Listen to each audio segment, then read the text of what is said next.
समझ न आए। धर्मराज है इंतजार में हो, धर्मराज है इंतजार में कि अब शायद कुछ बतलाए। चित्रगुप्त को हल ना सूझे, धर्मराज को क्या बतलाए। चित्रगुप्त को हल ना सूझे, धर्मराज को क्या बतलाए। सर चकराया चित्रगुप्त का हो। चित्रगुप्त जी महाराज, कुछ पता चला? कुछ समझ नहीं आ रहा महाराज। ऐसा पहले तो कभी ना हुआ था। धर्मराज लाखों वर्ष असंख्य आदमियों को कर्म या सिफारिश के आधार पर स्वर्ग या नर्क में निवास धन लौट करते आ रहे थे, पर ऐसा पहले कभी ना हुआ था। सामने बैठे चित्रगुप्त बार बार चश्मा पोंछकर बार बार थूक से पन्ने पलट कर रजिस्टर देख रहे थे, पर गलती पकड़ में नहीं आ रही थी। आखिर उन्होंने खींच कर रजिस्टर इतने जोर से बंद किया कि मक्खी चपेट में आ गई। हाँ, उसे निकालते हुए बोले, महाराज ठीक है, के जीव ने 5 दिन पहले भेज दिया है और यमदूत के साथ इस लोग के लिए रवाना भी हुआ है। पर वो क्या वो अभी तक यहाँ पहुँचा नहीं? ऐसा तो मेरे देखते आज तक नहीं हुआ। मैं खुद हैरान हूँ महाराज। और वो दूत कहाँ है? पता नहीं, वो भी लापता है। द्वार खुला यमदूत वहां पर हो,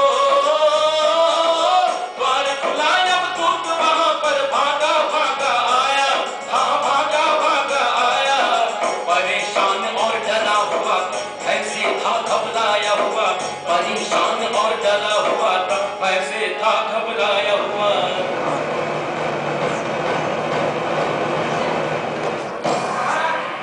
अरे तेरा ये मौलिक कुरूप चेहरा इतना निर्जन कैसे हो गया?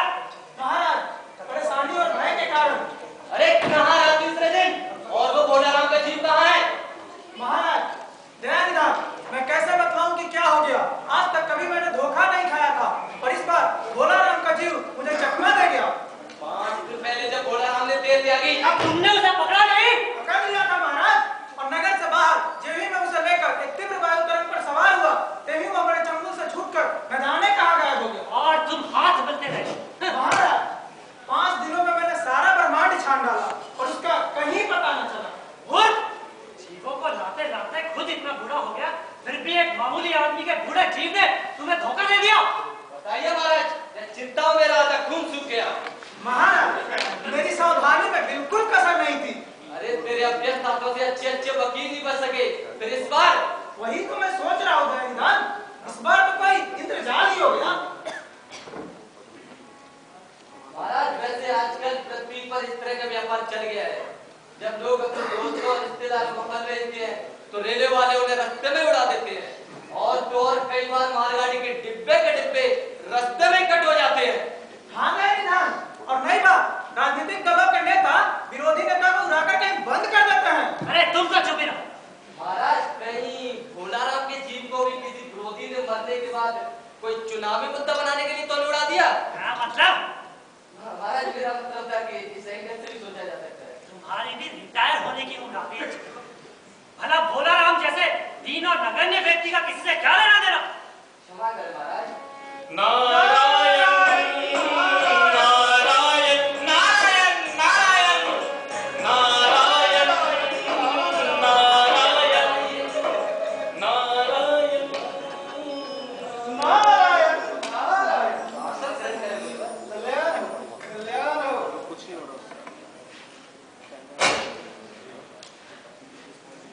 इतना सन्नाटा, इतना तनाव क्यों है दरबार में आज?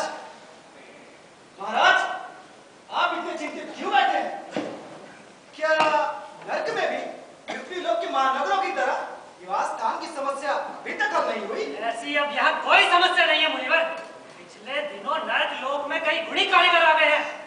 कुछ ऐसे धूत ठेकेदार हैं जिन्होंने पूरा पैसा लेकर यहाँ कई घटिया इमारतें बनवा दी हैं। बड़े बड़े इंजीनियर भी आ गए हैं जिन्होंने ठेकेदारों के साथ मिलकर भारत की पंचवर्षीय योजना की तरह खूब पैसा खाया है। और कुछ ओवरसीयर हैं जिन्होंने उन मजदूरों के नाम का पैसा हड़पा जो कभी काम पर गए ही नहीं। यहाँ बहुत इमारतें हैं, निवास स्थान जैसी कोई समस्या नहीं है मुनिवर। हाँ मुझे पता था कि आप लोग ये समस्या बड़ी जल्दी समस्या का समाधान कर लेंगे।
शादी के दौर में भी 3 लड़कियां।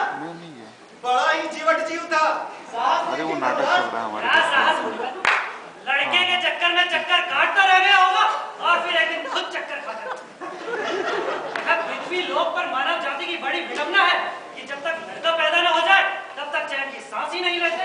बताइए, इस क्षेत्र में कम है लड़कियां लड़कों से, लेकिन नहीं, पिछले दिनों पृथ्वी लोक पर एक किताब हाथ लगी जिसमें इंदिरा नूरी, इंदिरा गांधी, कल्पना चावला से लेकर ना जाने कितनी महिलाओं के बारे में उल्लेख था जिन्होंने बड़े बड़े काम करके अपने देश का नाम रोशन किया।